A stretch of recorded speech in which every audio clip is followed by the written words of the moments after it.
할렐루야, 풍요로운 교회를 찾아와 주신 모든 분들을 주님의 이름으로 환영하고 축복합니다. 저는 오늘 여러분들과 함께 예수님의 대제사장적 기도라는 말씀의 제목으로 함께 은혜의 말씀을 나누고자 합니다. 요한복음 17장은 이 세상을 구원하시기 위해 하나님의 아들로 이 땅에 오신 예수 그리스도께서 대제사장적 기도를 드리는 내용입니다. 그 내용은 크게 세 가지 정도로 나눌 수 있는데요. 첫째는 성부와 성자 하나님의 영광을 구하는 기도이고요. 두 번째는 제자들을 위한 중보 기도이며, 세 번째는 신약 교회 전 성도들의 연합을 위한 중보 기도입니다. 또한 예수님은 이 땅에 세 가지의 직책을 가지고 오셨습니다. 첫째는 왕으로 오셨고요. 예수님의 이 왕권은 하나님의 백성들을 모으고 통치하고 보호하는 것을 의미합니다. 두 번째는 선지자직입니다. 선지자는 하나님의 뜻을 백성들에게 알리고 백성들로 하여금 하나님이 원하시는 그 뜻대로 살도록 그 백성들을 이끄는 역할을 하는 것이 선지자직이고요. 마지막 세 번째는 대제사장직입니다. 대제사장은 하나님께 나아가는 백성의 대표자로서의 역할을 하는 거예요.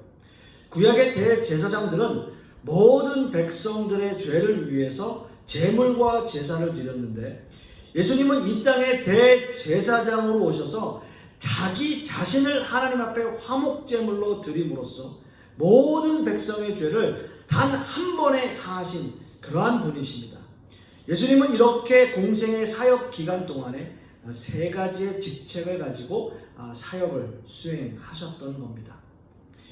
예수님의 공생의 사역은 어떤 의미에서는 기도로 시작하고 또 기도로 마쳤다라고 해도 과언은 아닐 거예요. 예수님은 공생의 사역을 시작하시면서 광야에서 40일을 금식하시며 기도하셨고요. 또 예수님은 사역을 마치시고 산에 올라가셔서 기도하셨고, 또 한적한 곳에 밤이 맞도록 기도하기도 하셨고요. 예수님은 새벽 미명에 기도하시기도 하셨습니다. 그리고 마지막으로 겟세마네 동산에서의 기도는 마치 땀이 땅에 떨어지는 핏방울 같이 보일 정도로 너무나 간절한 기도였습니다.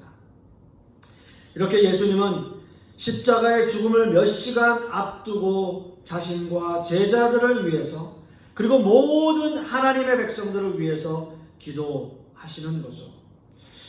그런데 여러분, 참 특이하게도요, 요한복음에서는 이 예수님의 대제사장적 기도는 비교적 굉장히 상세하게 기록하고 있지만, 모든 사람들이 너무나 잘 알고 있는 겟세마네 기도는 이 요한복음에는 기록하고 있지 않습니다.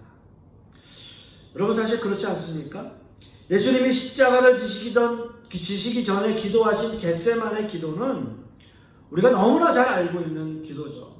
사실 일반 성도님들 중에 예수님의 대제사장적 기도에 대해서 자세히 알고 있는 분들은 사실 그렇게 많지 않아요. 대부분 다 겟세마네의 기도를 기억하고 있죠. 왜 사도 요한은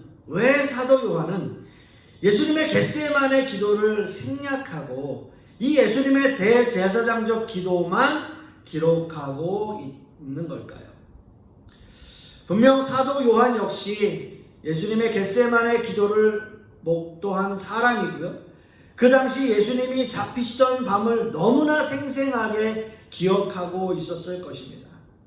공관복음서에는 모두 기록되어 있는 겟세마네의 기도가 이 요한복음에는 생략된 이유가 과연 뭐냐라는 거죠.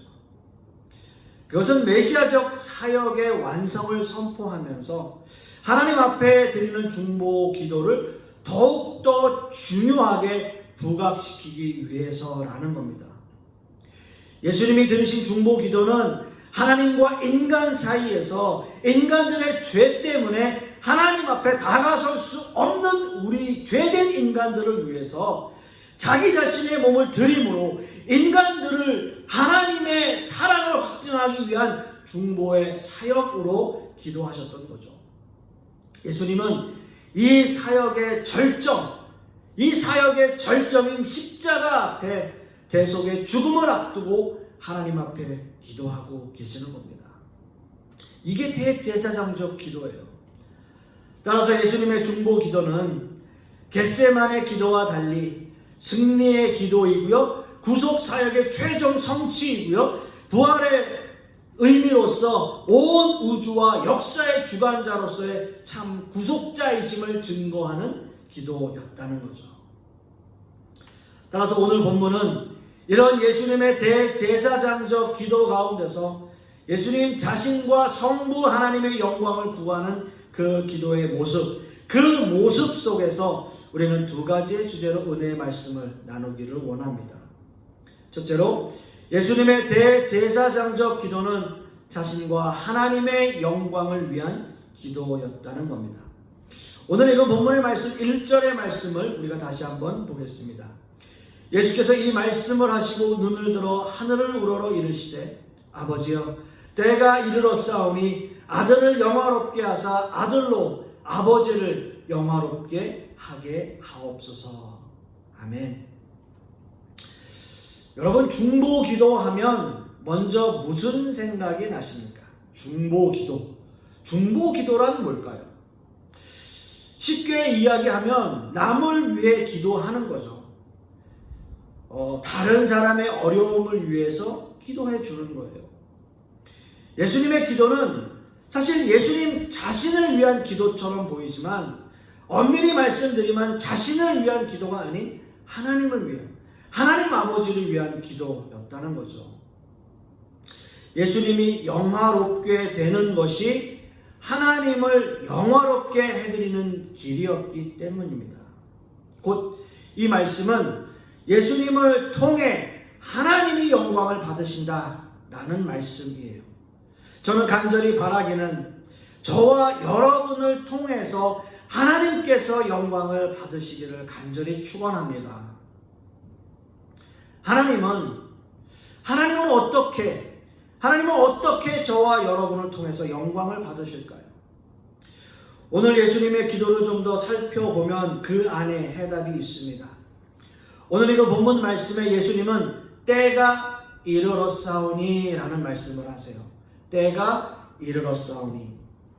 이 문장에서 때의 의미는 당연히 여러분들과 여러 번 말씀을 나누었지만 예수님의 십자가와 죽음을 의미하는 때입니다. 예수님이 십자가를 지실 때 그 때가 왔다라는 거예요.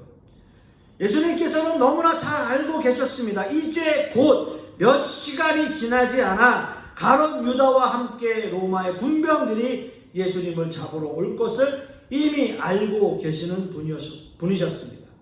하지만 예수님은 이렇게 십자가를 지는 것이 예수님뿐만 아니라 하나님께 영광이 된다는 사실 또한 알고 계시는 분이셨어요. 예수님의 기도를 보십시오. 예수님의 기도는 확신에 찬 기도였습니다. 이미 세상에 대하여 승리를 선포하셨고 예수님의 부활을 선포하신 기도였습니다. 예수님의 기도는 세상적 국위 영화를 바라지 않았습니다. 예수님의 기도는 늘 하나님을 먼저 생각하는 기도였습니다. 여러분, 예수님의 겟세마네 기도를 한번 보십시오. 십자가를 앞두고 있는 인간적인 고뇌는 이루 말로 표현할 수가 없어요. 오죽하면 예수님의 땀방울이 마치 핏방울처럼 느껴질 정도였습니다. 어떤 학자들은 이 예수님의 기도가 너무나 강렬해서 그 모세 혈관들이 다 터지는 그런 모습이었을 것이다 라고 해석해요. 여러분도 기도를 열심히 하다 보면요, 목도 쉬고 눈도 충혈되고, 여러분 그렇게 기도하신 적 있지 않습니까? 너무나 간절한 마음으로 막 정말 그 창자가 끊어지는 것 같은 그러한 고통 가운데서 기도할 때 우리는 그런 감정들을 느껴요. 실제적으로 예수님은 그렇게 하나님 앞에 기도하셨습니다. 이 십자가의 사건이 인간적으로는 너무 힘든 고난의 시간이지만 그것마저도 하나님의 뜻이 되기를 소원하는 기도였어요. 내 원대로 마옵시고 아버지의 원대로 되기를 원하나이다. 아버지의 원대로 되기를 원하나이다. 여러분, 이 기도가 예수님의 진실한 기도예요. 예수님의 아주 절실한 기도예요. 하지만 여러분 우리의 기도는 어떻습니까? 여러분, 우리의 기도는 어떨까요? 우리가 생각하는 기도는 우리가 너무나 급할 때마다 하나님께 무언가를 요청하는 그러한 절차 정도로 생각하는 그러한 사람들이 너무나 많습니다. 당장 급한 것부터 마음에 떠올려요. 그리고 입을 열자마자 하나님 앞에 하소연하고 우리의 푸념들을 늘어놓기 시작해요. 주님, 왜 나에게만 이런 일이 생길까요? 왜 하나님 나만 이런 고통을 받을까요? 왜 나입니까? 왜 내가 이런 일을 또 당하는 거죠? 우리는 늘 기도의 우선순위가 나 자신이 되어 버렸어요. 여러분, 이런 기도의 모습은 우리의 기도가 얼마나 잘못된 기도인지 너무나 금방 알 수 있게 됩니다. 예수님의 기도는 최우선 순위를 하나님께 두고 있고요. 하나님의 영광과 하나님의 뜻과 계획이 제일 먼저 드려지고 있는 기도예요. 이렇게 예수님의 기도는 세상적인 축복이 아닌 오직 하나님의 영광을 위한 기도였음을 우리는 알 수 있습니다. 오늘 이거 보면 2절의 말씀을 보시면 이렇게 기록하고 있어요. 아버지께서 아들에게 주신 모든 사람에게 영생을 주게 하시려고 만민을 다스리는 권세를 아들에게 주셨음이로소이다. 이렇게 말씀하십니다. 예수님은 이 땅에서의 사역을 분명히 알고 기도하셨던 거죠. 모든 사람에게 영생을 주는 사역이었어요. 모든 사람에게 영생을 주시는 일이었어요. 모든 민족을 사랑하시는 하나님의 사랑을 위한 기도였어요. 이것이 예수님이 이 땅에 오신 목적입니다. 예수님의 기도는 가장 중요한 원칙, 하나님의 영광 그리고 모든 인류의 구원을 위한 구속의 역사를 기본으로 하고 있어요. 즉 영혼을 사랑하는 마음이에요. 영혼을 사랑하는 마음. 그 마음이 예수님의 마음 깊숙이 자리 잡고 있고요. 그것이 예수님의 목적이었어요. 하나님께서 이 땅에 예수 그리스도를 보내신 목적이 바로 그거예요. 영혼을 사랑하는 마음이에요. 사랑하는 성도 여러분, 우리는 예수님의 기도를 통해서 두 가지의 원칙을 배웠습니다. 먼저는 하나님의 영광을 위한 기도이고요. 두 번째는 영혼을 사랑하는 마음, 그 마음을 품는 거예요. 과연 우리의 기도는 그런 원칙을 따르고 있습니까?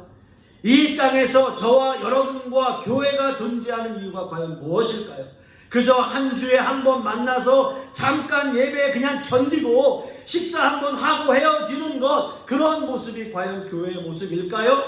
아니면 교회가 사적 모임입니까? 사교 모임입니까? 아닙니다. 교회는 하나님을 믿는 하나님의 백성들이 함께 모여서 하나님께 영광을 올려드리고 교회에 맡겨진 영혼을 구원하라는 사명을 위해서 서로 힘쓰는 곳이에요. 이것이 교회입니다. 바로 이런 하나님의 계획을 이루기 위해서 우리는 교회의 일원으로 하나님이 우리에게 맡겨주신 그 사명을 가지고 살아가는 사람들이에요. 우리는 이것을 성도라고 말합니다. 여러분, 하나님께 어떤 기도를 올려드리길 원하십니까? 그저 내 인생 푸념이나 하고 하소연이나 하면서 내가 원하는 것 성취하기 위한 기도를 드리기 원하는 그러한 모습으로 기도하시겠습니까? 그렇지 않다면 주님께 영광을 올려드리는 기도를 드리길 원하십니까? 영혼을 사랑하는 마음을 가지고 기도하는 여러분이 되기를 원하십니까? 저는 간절히 소망하기는요, 여러분들이 그러한 기도의 능력자가 되기를 소망해요. 여러분들께 맡겨진 하나님의 사명을 감당하고 하나님의 뜻을 따라 살아가시는 그러한 저와 여러분들이 되기를 소망하고요. 이러한 기도의 능력을 경험하는 저와 여러분들이 되실 수 있기를 간절히 소망합니다. 두 번째는요, 예수님의 대제사장적 기도는 자신에게 맡겨진 사역을 성실히 행하는 것이에요. 오늘 읽은 본문 4절과 5절의 말씀을 우리가 함께 봅니다.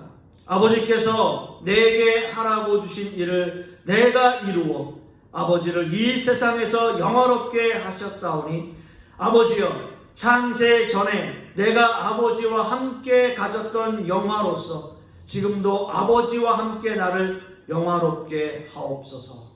아멘.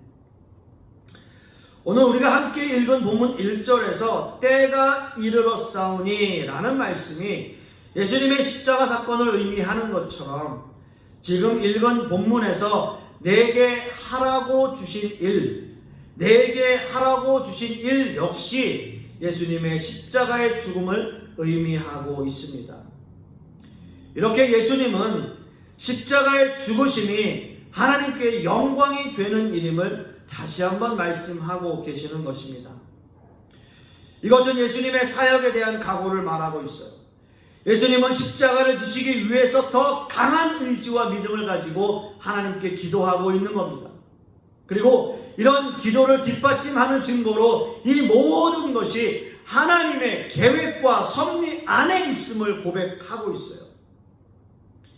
이런 모든 계획은 이미 창세 전에 하나님께서 계획하신 구속의 역사라고 고백하시는 겁니다. 여러분, 예수님의 기도는 그렇게 기도하시면서 다른 길을 찾거나 다른 방법을 생각하지 않습니다. 오로지 하나님께 영광이 되는 길만을 생각하시는 거죠. 다른 방법 찾지 않아요. 하나님께 맡겨주신 사역을 신실하게 묵묵히 감당하고 계시는 거예요. 오카노 목사님께서 쓰신 책 무엇을 기도할까라는 책을 보시면 이런 글이 있습니다.